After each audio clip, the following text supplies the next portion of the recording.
As Maui faces wildfire devastation, CBS 13 and Good Day's Jordan Segundo goes home to share stories of survival, recovery, and hope. All this week on the CBS 13 News and Good Day. Where I'm standing at right now is an area called Lahaina Luna. It is just below the mountains behind me, but I'm going to have Brian pan around here because you'll get a full, clear view of just the devastation and the magnitude and the scope of this fire out here in Lahaina. You can see even nails still on the ground here, and we did see and hear some people saying that when they drove down on their bikes down to Lahaina, they came back having to walk their bikes back because so many nails on the ground that their tires just flattened out. It's not just me, lost everything, everybody.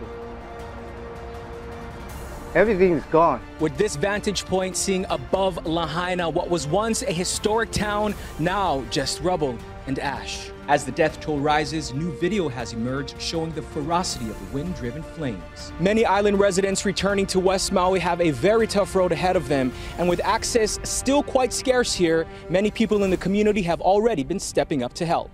On Tuesday, volunteers from the grassroots organization Hungry Heroes Hawaii loaded water, milk, and food onto trucks, and we went along. We're out here in West Maui, where some of the most isolated communities are out here in much needed supplies and food, and this is what we're seeing. Everyone coming together, sharing the spirit of aloha. We are here to be the light, here to be a hope. And it is that hope and strength that Chef David and wife Linda of Poppy's Ohana continue to share even in a time of tragedy. And we're just gonna do whatever we can to just feed the community, be the light, and show hope, man, because we know that this is a disaster, but God can turn ashes into beauty. You know, I'm standing here on what was someone's home. You know, it's a beautiful day here. You see the island of Lanai, and all the people have, the ones that did survive and can come home to, is faith. And I'll have Brian pan a little closer here, because if you look straight ahead, out of all throughout the devastation, there are numerous churches that are still standing in the heart of it all. And you can see one of those churches right there off in the distance.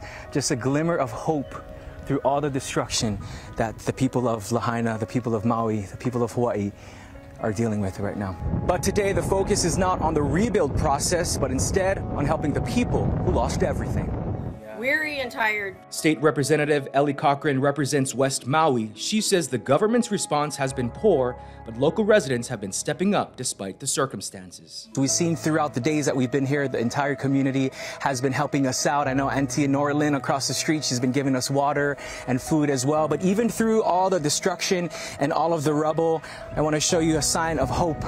Right here, you can see this sign, which is looking directly at Auntie Norlin's home. And she says, yep, that was protecting my house here. Unfortunately for her neighbor, Julie, who she said is safe but hasn't been home yet, has a much different story. So a lot of people are grateful that they get a chance to go home. But now Auntie Norlin's view is of her burnt neighbor, but an entire community completely destroyed.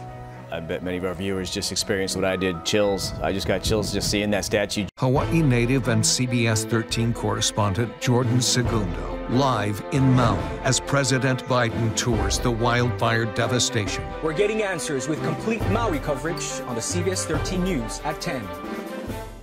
Jordan, this is something that we have been hearing a lot of, those growing calls for the town of Lahaina to be rebuilt, but the way residents want, that is the emphasis. I mean, what are you hearing about that as we see the president make that visit and things begin to move forward?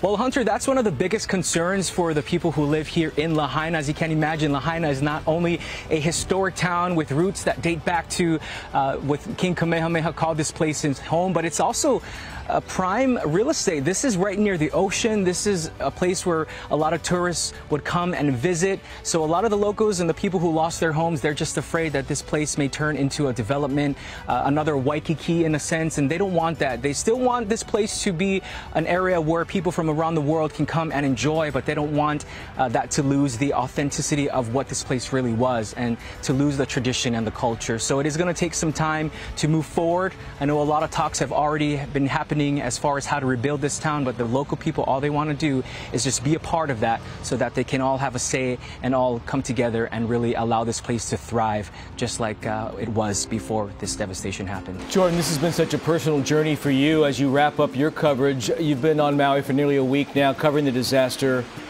Is there any one image or storyline that stands out to you?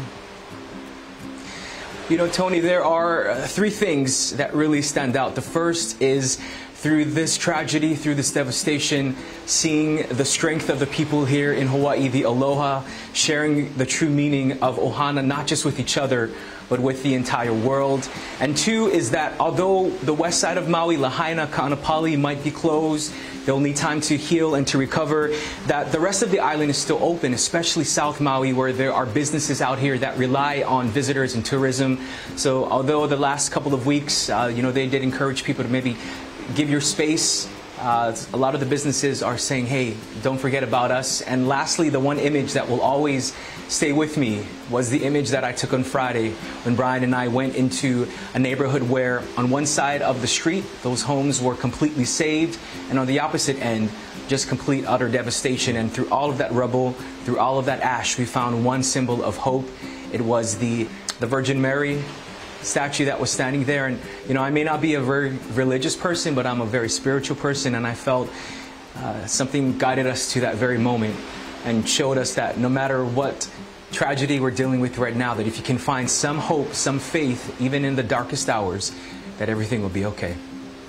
And that message universal, I think, for all of us watching. Jordan, just a fantastic job that you've been doing, bringing us those images and those stories. Not easy to tell, but so important.